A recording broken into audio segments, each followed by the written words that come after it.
1UP Nitro National Series in 2024 has been on quite a roll this year. We have had 6 first-time winners in the first 6 races. Will that streak continue here today, or will someone return to victory lane after a while away? We'll find out in 78 laps time here at Phoenix Raceway. This 1-mile oval in the heart of the Arizona desert is sure to provide some great racing action, as it has done for a few years now. The 1UP Nitro National Series has come here, and this is going to be the highlight of the weekend with the trucks joining them for this weekend. I expect some great racing action here today.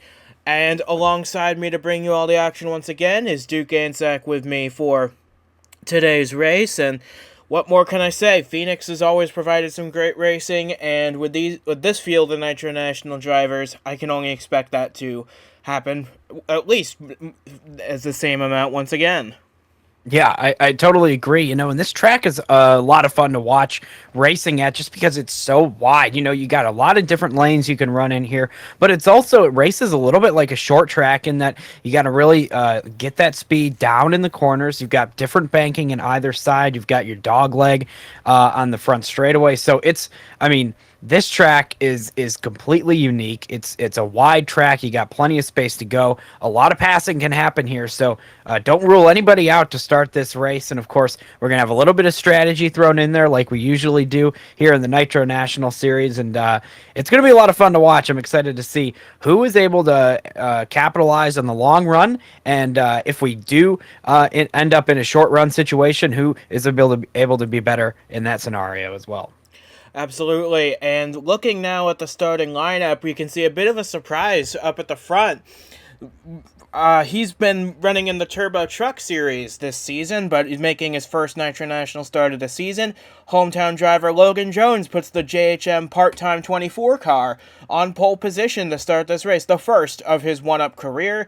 He's got Cody Goforth alongside him, who finished runner-up, of course, at Provo last week, and looking further back, Ryan Griffin, man, he has had a wretched start to this season. He qualifies third today. Hopefully he can right the ship and score his first top 10 of the year, because he really needs it after falling out of the top 30 in owners points last week.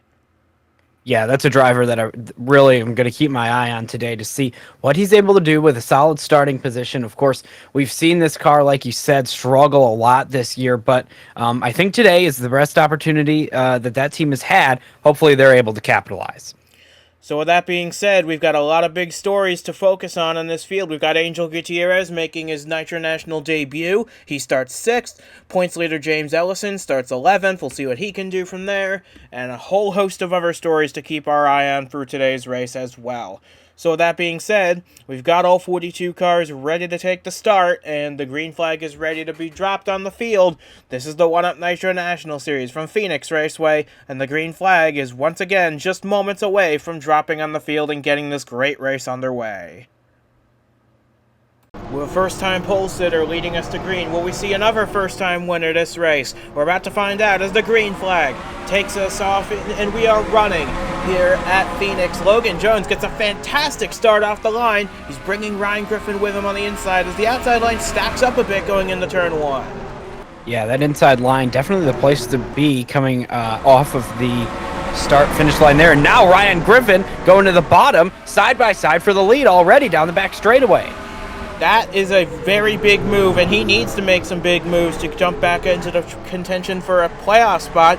He is mired deep in the points going into this race, but he loses some momentum for 3 and 4. The 24, a good run for him, leads lap 1, and Goforth surges back ahead into second place as the field starts to fan out into turn 1 once again. Yeah, Goforth had a great run coming out of our 3 and 4 section there. So here they go back down into turn 3.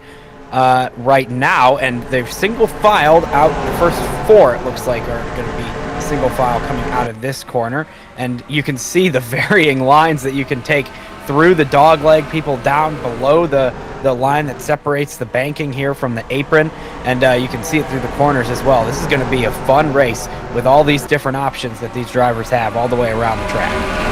This is the first side-by-side battle on the track. This is for 4th between Henry Thomas and Braden Varga. Varga, of course, the Circuit Dakota winner earlier this season. Henry Thomas, one of those drivers looking to become the 7th first-time winner in 7 races this season, and he has really been looking forward to getting to victory lane once again, because it has been almost 6 years since he has last won a one-up race. He really wants it, and he's up to 4th right now after starting this race in P7. Yeah, that's a really solid starting point for the 12 car. Like you said, a long winless streak, so that's something always looking to be broken here, and a solid opportunity. And here is Angel Gutierrez in the 72 this week, making his first career start in the Nitro National Series. He's qualified up in the top 10 in 6th. He's now 1 spot better, up to the 5th position. As it looks like this 12 car of Thomas is really going places. He's now sizing up Ryan Griffin for 3rd. Yeah, and Ryan Griffin had a great surge at the very start of this race, almost even took the lead, and now has fallen back to that qualifying position in 3rd place. But hey, 3rd place is a solid spot for Ryan Griffin to be, especially after how this season has gone. I think that 92 team is welcoming seeing that car in the frame that shows the leaders. Yeah, he has not posted a single top 10 finish this season. This would be a very welcome relief for the Fingai Saitomi Motorsports team. But all he can do is watch right now, because up at the front of the field, it is Logan Jones leading this race. He's led all 6 laps so far. These are the first laps I believe he has ever led in one-up Nitro National competition, and he's got Cody Goforth right on his back bumper, trying to get the lead away. Remember, Goforth has finished 2nd twice this season. He wants to break that streak of first-time winners here. I feel like we're talking about Cody Goforth running in 2nd place to knocking down the bumper of the leader just about every week.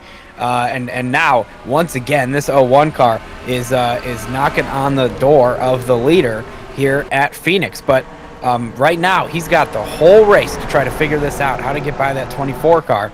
And he's doing a solid job right now. And I think that people are maybe being held up by Logan Jones leading this race, because we've got a bit of a stack of cars here. Our first 4 cars are all lined right up with each other. Yeah, and this isn't much of a surprise. I kind of expected, once I saw the 24 car on pole position, I would expect him maybe to lead a few laps at the beginning, but maybe to fall off a little later in the run. He's not used to running at the sharp end of the field, as Henry Thomas gets underneath Ryan Griffin in another battle for 3rd. But you're right, these guys are starting to get stacked up behind this 24, who is doing a fantastic job leading this race, but maybe a bit of punching above his weight here.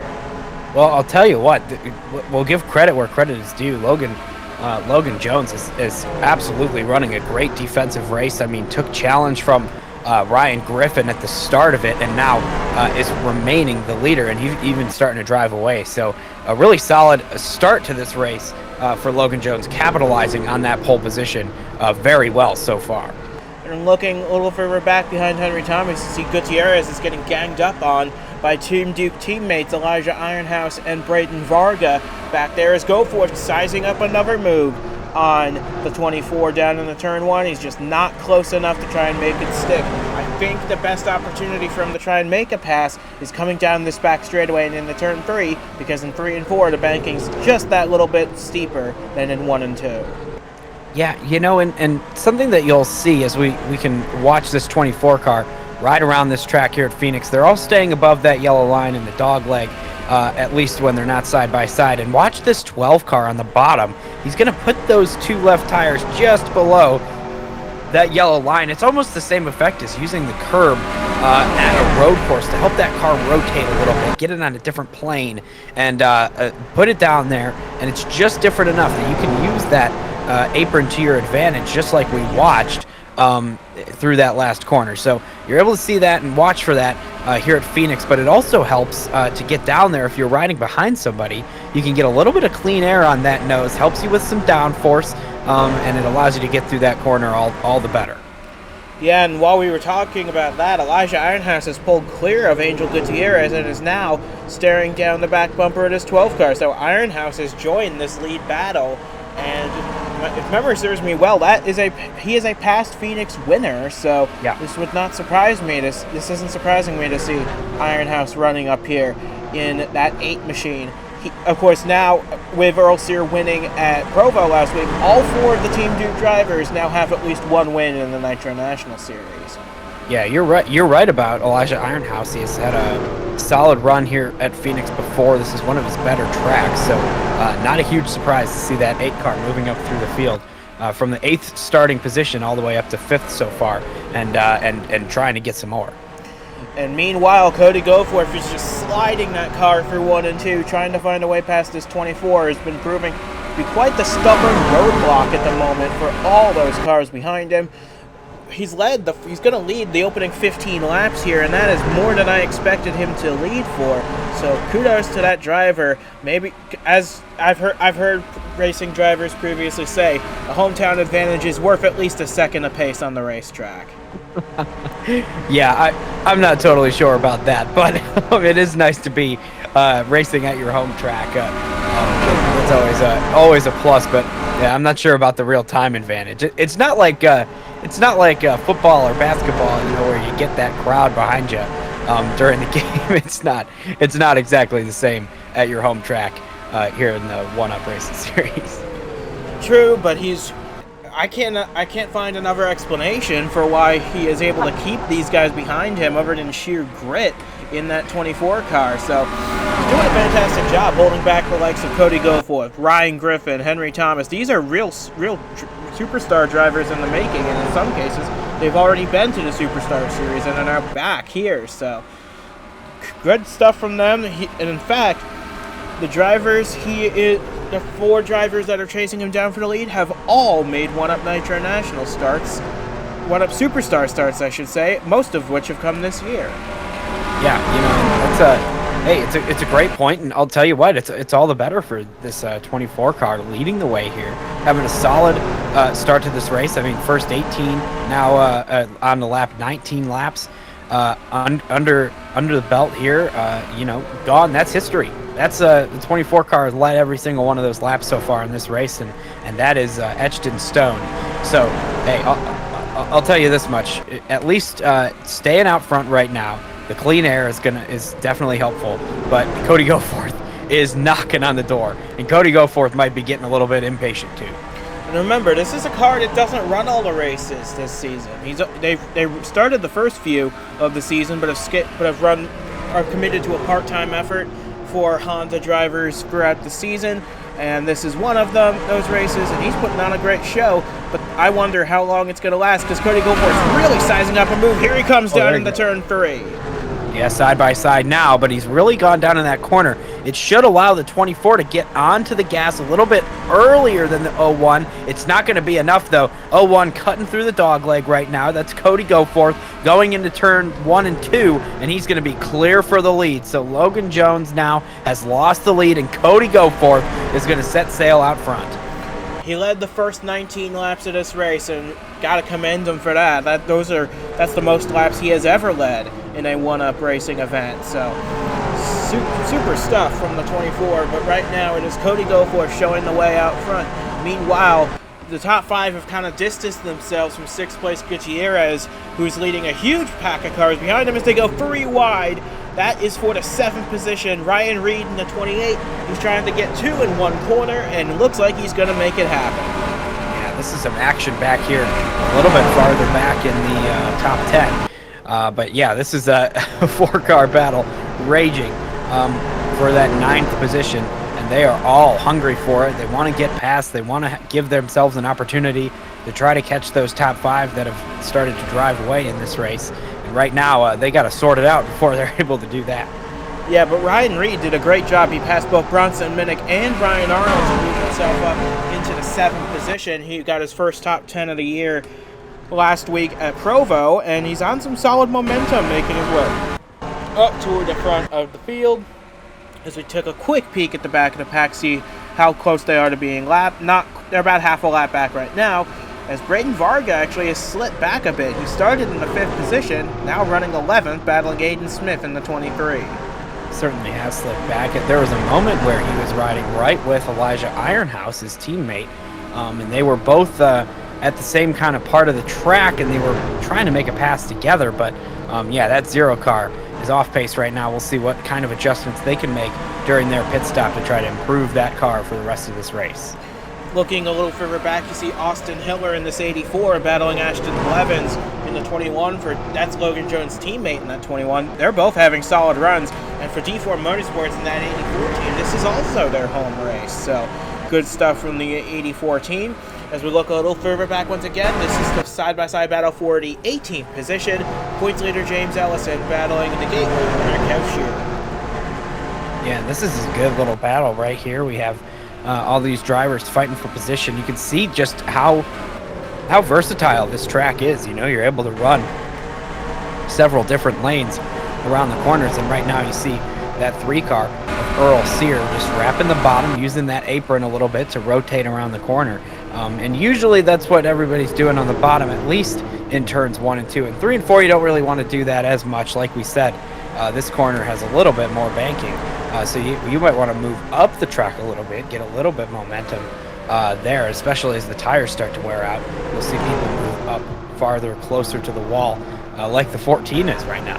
Yeah, it's been a surprise actually to see these cars back here. Robert Weaver in the 66, Tegan Fox, number 78, Martinez in the 47, Brian Grigsby, Logan Williams. They're all outside the top 20 right now, when we expected them to be at the sharp end of the field. Just goes to show how strong this field is in the One-Up Nitro National Series. If you take Eric Monaco, he led so much at Gateway. Track kind of similar to this one in length, but he's now mired deep in the 35th position as they run right now. Riley Hooper as well in the 69, having this bit of a struggle, and Cameron Brennan, the star of the show at Provo, charged away to a top 10 on his debut race, now runs 41st in race number 2. Yeah, that's a tough break, a tough spot to be running, but we're going to look back up front now, and look who it is. This is Logan Jones now putting some pressure on Cody Goforth.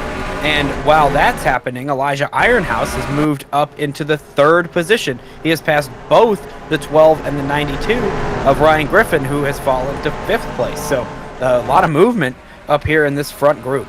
Yeah, notice how the 01 and the 24, they have gapped the rest of the top 5 quite considerably by over a second. And basically, the 8 and the 92 swap places. The 12 has stayed consistently in 4th. But that 92, I know he wants to finish as high as he possibly can to get as many points as he possibly can to prevent himself from facing Dorgo home territory again. But he's got to take his losses where he can. 5th place still would be by far his best result of the season. Yeah, yes. Of course, a solid run in that car. And driver still in this race. Do not count Ryan Griffin out of this thing, and that crew can get him right back into this race with a little bit of a strategy call possibly, and a solid pit stop. That's all it's going to take for that 92 car to be right back in it. So not too far behind, not out for sure is Ryan Griffin. Yeah, and the undercut is quite powerful here. We've seen that play a factor in past races, especially for the Superstar and Turbo Truck Series at Hillside last week. But these guys are definitely thinking about the pit stops now, because these guys can go probably to about lap 40 to 45 on a tank of fuel, and it's not far away. So these guys have got to be thinking about the pit stop when they want to come in, and for everyone behind Cody Goforth, what the best opportunity is to undercut him. Definitely. I think that the undercut is probably going to be a solid strategy. I don't think it's going to be as strong as we have seen it at other tracks today. But, you know, it's always a solid idea, you know, to put yourself off strategy from the leader. You know, you don't want to follow the leader into pit road, because you're probably going to follow the leader out of pit road as well. So give yourself the chance, at least, to make a pass and pit a lap or 2 before, maybe even pit a lap or 2 after. But at least I think doing something different here than Cody Goforth is going to be a big positive for anybody that can execute that strategy. Yeah, ideally you want to make it to lap 40 to 45 before you make your pit stop, so you can have the fresh tires at the end of the race when it matters. But you never know. We'll see what happens for the rest of this race. It's just, as you can see, Elijah Ironhouse has actually closed in quite a lot on this 24 car. So battle for second is very much possible in the next few laps. This 8 car really has come alive here on the longer end of this run. This is the back end of the run, the last 5 to 10 laps that we'll see before the pit stop. And Elijah Ironhouse has been really solid, really quick. on this part of the run. He's made 2 passes since the halfway point of this specific run. So yeah, now Logan Jones is the next on the list of cars for Elijah Ironhouse to try to pass. He's got to get there to him first before he can execute that, however. Yeah, we saw a brief side-by-side battle there. Jensen Nomina and Ryan Arnold. That is for 9th spot. And now Nomina makes the pass, and here comes Ashton Blevins trying to jump into the top 10 for what I believe would be the first time this season. So, strong run from the 21. Best of the JHM full-timers in this race. As it looks like Henry Thomas is going to do something quite bold here. That's pretty early. But hey, it's a fascinating strategy. I mean, Henry Thomas, we talked about it, desperate to try to get back to victory lane, and this could be a really solid strategy. I mean, you're really gonna have to go 40 laps on this next run. It's only 2 additional laps than this run was, and this could force the hand of several other drivers to make a pit stop. It looks like the leaders have stayed out this time, though, in the 12, slowly driving down this long pit lane here at Phoenix Raceway. And I'll tell you what, in the danger zone at this point, if the caution were to come out while that 12 car is in the pit lane after he has gone a lap down, it would mean the end of the race for Henry Thomas. So we'll see what happens. But that's a bold strategy, an interesting one, and I am very fascinated to find out how that turns out for the 12 team. Well, it could definitely be a bold strategy, but I'm just hearing from the pit lane that was not a scheduled pit stop for the 12. They had They had a flat on that 12. That brought him in early. But the good news for him, if this cycles out all the way, he can make it to the end of this race, so it's not quite the end of the world for Henry Thomas. The problem now he's going to face is these guys are all going to probably go to lap 45, and he's going to have 8 laps older tires than these guys, and that will make a difference. Yeah, that's going to play a role in the back half of the run, coming to the checkered in the second half of this race. So we'll see what happens with the 12, though. If he can put down some really fast laps right now in clean air, no traffic, he could give himself a real opportunity to end up out front after it all cycles through.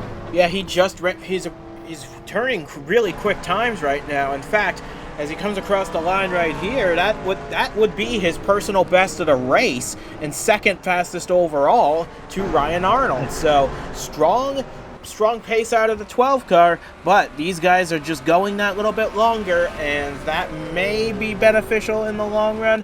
Who knows, though? We still got plenty of racing left to decide this race here at Phoenix. We've just passed halfway. Yeah, that's going to be... I'm very entertained by that move. I know it wasn't a strategy call. It was not what they would have done, but I really am interested in seeing what happens. You know, I'm a little bit surprised that nobody else has come in so far because of that. You know, you'd think that some of these drivers would have decided that it's time to pit right now. Don't want to get too far behind that 12 car, but I guess that everybody's mentality here is that the back half of the run is more important, and you want to have fresher tires for longer when that happens. So we'll see who's able to execute maybe a 1 or 2 lap undercut today here at Phoenix, but we'll have to wait and see when they start pitting. But here comes Ashton Blevins making a pass on Ryan Arnold. That is 49th position now. As it looks like we got some pit stops underway now on lap 44. Goforth and Jones, followed by Ryan Griffin. But Elijah Ironhouse, he's going to pick up a bonus point for leading a lap here, and that's important for him because he was top 5 in points going into today. It's true, yeah. So a points play for Elijah Ironhouse, hoping to keep a top 5 position at this race, but this could be a race-winning strategy here for Cody Goforth, and we see Logan Williams pitted lap before all of these drivers. So, yeah, him and Nathan Meyer pitted the lap prior. Okay, so that's a back half of the field kind of strategy right now. Looks like Jensen Nomina has stayed on track as Ironhouse and Ryan Reed pit. So Nomina will pick up a bonus point as well for leading a lap, and he needs that because he's on the verge of playoff contention right now in his rookie season. So good stuff from the 62. Nick Breeding, Austin Scott, Aiden Smith, they all stay out. Cam Stevenson, and a few others all stay on the racetrack trying to get the freshest tires at the end of the race, because here comes Nomina, here comes Breeding, here comes everybody else. But this is the battle for the lead right here, because Henry Thomas has closed right up on Cody Goforth for the lead. He's got warmer tires right now. Cody Goforth has just come out on the track, so now the 12 car going to go by, and this is for the net lead of the race after the strategy cycles out. So Henry Thomas has taken this lead away, and there's the 8 car, and he is going to have the freshest tires of this bunch, and he's going to stay in 3rd place, it looks like, while the 24 and the 92 are going to end up 4th and 5th. Yeah, great stuff from Henry Thomas, making the best of a bad situation. I'm sure he wishes he had a bigger lead than this to work with over Cody Goforth in that 01, because it's not a very big lead. It's quarter of a second right now, and you better believe that once those tires on the 01 warm up, he is going to attack that 12 car. Yeah, he absolutely will. But right now, the clean air is on the nose of that Henry Thomas machine. So that's a huge advantage for the 12 car right now. And I'll tell you what, he's going to have to take advantage of that advantage right now, here in this moment, because he's not going to have it for much longer if he doesn't start to drive away from this 01 car. Yeah, look how deep onto the brakes Cody Goforth got. He's already getting underneath Henry Thomas, and this is what I feared would happen. Thomas has 8-lap older tires than Cody Goforth, and this pass shouldn't be too difficult for the 01. Although Thomas is going to give it his best shot on the top, it should result in Goforth taking the lead, and he did lead that last time by. So it wasn't a strategy, but it got Henry Thomas the lead, but not anymore. So now think about this, though. He is 2 seconds still ahead of Elijah Ironhouse, and he was running in fourth before that cycle started. So he is almost 3 seconds ahead of 4th place at this very moment. If he is able to maintain some pace here and possibly hold off Elijah Ironhouse for a few laps, he could end up in 3rd or 4th where he was running. So this might not be a winning strategy from Henry Thomas, but it certainly hasn't been a losing strategy up to this point. He's still got an opportunity to even gain positions from it. Yeah, and a couple of stories to report on after the pit stops. David Meske and Anthony McClure had slow pit stops on their cycle. They are now 1 lap down each. Riley Hooper also had a slow stop. He's 40th, but he has some wicked pace in that 69 car right now. And looking at, he just took fastest lap of the race as well. He is running 40th, but he's got a good gap between himself and the 39th place car, and he is making good use of it. You see it right there. Yeah, that's pretty interesting. So we'll see what kind of passing this car is able to do. Hey, I don't know what'll happen. Pretty far back, but possibly could start making some big time passes and have a fun time doing it, feeling like Superman. Yeah, but you see, Henry Thomas has already fallen about 1.5 seconds behind Cody Goforth. Those tires are starting to wear, and he's lost 4/10 on that 1 lap alone. Elijah Ironhouse is reeling him in. I wonder if he's going to be able to keep a top 5 running position at this rate. Yeah, that's not what I wanted to see from that car. After that call that was an unintentional situation, they tried their best to capitalize on what it was. But if it had happened about 3 laps later, I think that it would be a different situation right now. I think the 12 car would be still ahead of this race and in a better spot. But yeah, just a little bit too early from that car, and he's probably not going to continue in the top 5. But a top 10 still is something that's absolutely possible for Henry Thomas today. It's just going to be a tough road to get there. Yeah, and you saw Bronson Minnick in the 32. He did pass Ryan Griffin to move up into the top 5. Now he's working on Logan Jones to move up to 4th. The 32 is on a good roll. He started 10th today, making his way now up to 4th as the 92 almost sideswipes the 24 to try and get the 5th position back, and he can do so. Ryan Griffin back to the top 5. Logan Jones now back to 6th. Yeah, so here's now Elijah Ironhouse is catching up to his 12, and we'll see again that this is not going to be that difficult of a pass for Elijah Ironhouse, unfortunately for Henry Thomas. But Elijah Ironhouse needs to make this quick, as it looks like he is about to. He's going to go all the way down below that yellow line, come up off the corner to the inside of Henry Thomas. But he had a tight exit, and that's going to cost him some time. Yeah. So he really needs to get by Henry Thomas quickly, because now he's got to play a little bit of defense ahead of the 32, and he is losing a lot of time to Cody Goforth, the leader of this race. He has already lost a second from where he was running, and now he's going to get passed by the 32, or at least the 32 is going to try to pass him with maybe a little bit of contact. So the 12 car is hurting this whole group right now, and they are losing time fast. Yeah, Elijah is not happy with Bronson Minnick. You saw him cut low to prevent the 32 from advancing any further. Now he's got Ryan Griffin to deal with and Logan Jones. And if these guys keep fighting this aggressively over 2nd through 6th, that's going to bring Ryan Reed back into play, Ryan Arnold, Angel Gutierrez. All of them are going to be in play if this group of 5 keeps dicing it up, because Henry Thomas is stacking them all up. Well, Henry Thomas is the one who's probably loving this situation the most, because he has been able to retain that 2nd position because of all the battling going on. Yeah, but they lost another 7/10 to Cody Goforth on that last lap. Yeah, well, that doesn't matter to Henry Thomas. I mean, Henry Thomas already won't have a chance, really, to win this race without a yellow. Oh, we got Earl Steer. Yeah, from victory lane at Provo last week to a blown motor this week at Phoenix, Earl Sear becomes our first retiree from this race. He was running just inside the top 20, but it's game over for car number 3. Yeah, that is a tough break for Earl Sear. Meanwhile, up front, it's Henry Thomas now fighting off this 32 car, and we'll see if this is going to work for the 32, where it didn't for Elijah Ironhouse, and it will. And now Elijah is going to lose another spot to the 92 car. So I believe that driver of the 8 car is probably boiling over the top at because of the driver of the 12 car at this point. Meanwhile, can the 32 gain 4+ seconds on our leader? I'm not sure if it's going to happen. Another thing to report, Aiden Clare had to make an unscheduled pit stop to fix something on that 00 car. He is now 2 laps down in 41st place.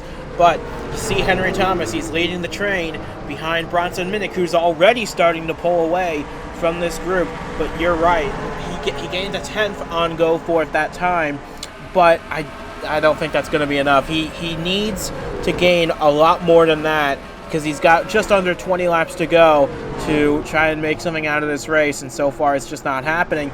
As Logan Williams, though, he was one of the first on pit road, if not the first after Henry Thomas, and he started this race back in 22nd. He's now fighting Ashton Blevins. That is for the 11th position here. Yeah, so that car, he's obviously on slightly older tires. He might lose this position to the 21, but a really great strategy play. Gained a lot of positions for that car, and he's probably going to keep them for the end of this race. So that's a really solid move to gain a lot of points and gain a lot of positions and end with a solid day. Yeah, Austin Hiller, though, had a slow stop. He's now back outside the top 20. David Meskey in that blue 42 car is a lap down. James Ellison with a slow stop. He's falling back. Anthony McClure in the red 54 also a lap down. But Riley Hooper is dicing his way through the field quite efficiently. He's now up just outside the top 30 now.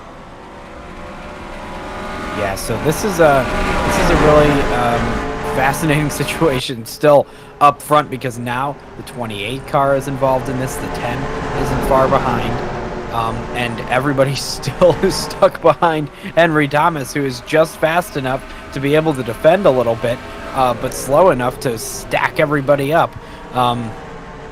We'll see. I can't believe nobody has really been throwing bumpers yet at the 12 car. I think that the 92, though, is going to get a good run, and he's going to be able to, I don't know, not yet. He's not, so I don't know. This is a tough situation for everybody involved, other than Henry Thomas, who has maintained that 3rd position for another 10 laps since the last time we were talking about him getting past. So this is pretty impressive. If he can keep these guys behind him and finish 3rd in this race, that's a net gain from that flat tire. he will gladly take that, but I don't think he's going to hold on to it for much longer, because Ryan Griffin is chomping at the bit to get past this 12 car and finish on the podium where he believes he should be today. He's had probably a third to fifth place car all day, although I as much as I love to have some great battling for the win here, I can't argue when the fastest car is probably going to be the winner of this race, because Goforth has built a 4.3 second lead, and while Minnick has established a gap of his own between himself and that battling pack, he's not going to be able to chase down this 01 without a caution as we reach 11 to go. No, he won't. I think that if anybody was going to be able to have a chance against Cody Goforth, it was going to have to be somebody beating him in the pits, which obviously only happened for Henry Thomas, and it was an odd strategy play based on the flat tire. I mean, he's getting passed by the 92 right now at long last for Ryan Griffin. Gets up in the third place. That's where he qualified, and that's a really solid day for the 92. But yeah, Cody Goforth, if somebody was going to beat him, they would have had to be right up there with him. They were going to have to be able to put a lot of pressure on that car and really force him into an error, probably, to make something happen there. Meanwhile, they're 3 wide behind the 12 car, and I'll tell you what, Henry Thomas has had a solid defensive performance right now. He is doing a great job, but he is not making any friends doing it. I mean, nobody's been impacted quite like Elijah Ironhouse, who's all the way down to 6th place after what he could have been 2nd place chasing down the leader. Yeah, Henry Thomas trying to make that car as wide as it possibly can be for the remainder of this race, but now he's getting cut under by the 24 of Logan Jones. He's going to try and force his way through up into 4th place, and he's going to try and bring Ryan Arnold with him in the 10. We haven't talked much about this green number 10 car today, but with his teammate out there leading the race and Ryan Arnold playing a solid backup role for Fair & Co. Racing, this is a solid day for them. See if they can put 2 cars in the top 5. You know, and this is the end of the defensive reign for the 12 car. Oh, and he is going to impact Elijah Ironhouse one more time because the 28 car just barely slipped below the 8, and he can't stand it. He's going to the outside to try to not be stuck behind the 12. It's not going to work. Man, oh man. But yeah, hey, Henry Thomas did a great job defending for as long as he did. Yeah, and now he's paying. But yeah, it's going to be it's going to be a slow demise for the 12 now that everybody is going to be able to get below him here. Yeah, not only is he allowed Arnold, Reed, and them to get into play, he's brought Gutierrez back into the mix. He's brought Jensen Nomina here, Logan Williams, Ashton Blevins. We've got pretty much a battle from 5th back to 12th place in the closing laps here at Phoenix. We're coming to 5 laps to go at the line, and we don't know the exact order of the top 10 for this race yet, as here comes Gutierrez under Ironhouse. That is for 8th place. Yeah, that is tough. And Elijah Ironhouse went to the outside lane. He didn't really need to. That has allowed Henry Thomas to slip back to the bottom of the racetrack, so that's a huge move for the 12 car, who now has only fallen to 7th at this point, still maintaining that top 10 running position with just a few laps left in this race. Yeah, and here comes Arnold now on Logan Jones for 4th spot. So Ryan Arnold's put on a late race charge here. He's trying to prove he's still worthy of a seat at the top team in the series, and he's proving it so far. He's got it in the top 5. He's chasing down the 24 for the 4th position. He might even get it by the time this race ends. Who knows? But for Bronson Minnick, he has kept the gap at about 4 seconds for the entirety of this run. I don't think he's going to get much further than that, as Arnold does get past Logan Jones up into 4th place, coming to 3 laps to go. Logan Jones holds it on the outside there. I'm not sure if he's going to be able to keep it through turns 3 and 4. We haven't seen that outside very good through here today. But I'll tell you what, 4th place for Logan Jones today. Started on the pole, led a bunch of laps. I mean, a really solid full run today here for the 24 car. No mistakes were made. It was all just keeping that car in the game, staying out there and having a great time doing so. And it's going to be a really good run, or a good end of the day for the 24. Yeah, this is going to be a career-defining moment for him, I'm sure, because he led 19 laps early. Some better cars got the better of him today, but that's still a strong run to be proud of, even if he slips back a little bit more. We're coming to the white flag this time, and Henry Thomas continues to slip back, but for Cody Goforth, he's coming to the white flag right here. What a faultless drive for him today. Yeah, I mean, he just absolutely played his cards perfectly. Made that was very patient, made the pass in the first part of the race, had a great pit stop, and now he's going to lead the way down the back straightaway. So coming down into 3 and 4 now for the final time, it is not going to be a 7th first-time winner this season. It is going to be Cody Goforth breaking that streak, picking up his 5th career 1-Up Nitro National Series win, and he does it at Phoenix by quite an impressive margin over Bronson Minnick, 4.1 seconds. Minnick, though, gets a career best result in 2nd. That is a great run for him. It puts him in the top 12. Ryan Griffin, first top 10 of the year in 3rd. That bumps him back into the top 30. That's what the Fingai Saitomi team was hoping for. Great run from the 92. Logan Jones actually did get back past Ryan Arnold's to post a career best 4th place. Or actually, I think last year he got a 3rd at Daytona, but still that's a much better run from him today as well. Ryan Arnold 5th, Ryan Reed 6th for his 2nd top 10 in a row. Gutierrez in his first Nitro National start comes home 7th ahead of Henry Thomas, who fell all the way to 8th on those old tires. Jensen Oman a 9th, and Logan Williams from 22nd on the grid gets his 5th top 10 of this season. He rounds out the top 5, or top 10 rather, but that was a great race. Cody Goforth really put on the performance when he needed to. Logan Jones had a great day. What could have been for Henry Thomas, though, were it not for that strategy?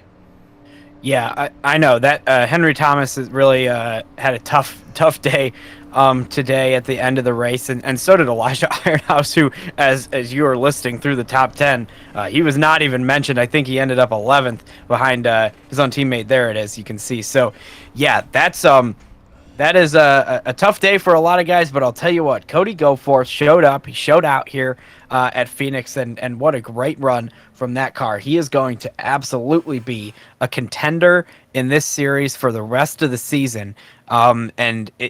Everybody else be on notice for that 01 car, because it is going to be a tough season if you can't figure out a way to beat him. For sure, but we'll find out for the rest of this season, won't we? That'll do it for us from Phoenix Raceway, from Duke Anzac, and from myself as well. We say goodbye from Phoenix, Arizona. We'll see you again in a few weeks' time when the Nitro National Series teams up with the Superstar Series to take on Denver Motorsports Park, the beautiful 2.25-mile oval in Denver, Colorado. It's going to be a whole lot of fun there with a whole new set of challenges, aerodynamics, drafting, all that good stuff out there at Denver. We hope to see you then. Congratulations to Cody Goforth, though. He snaps the streak of first-time winners with his 5th career win here at Phoenix.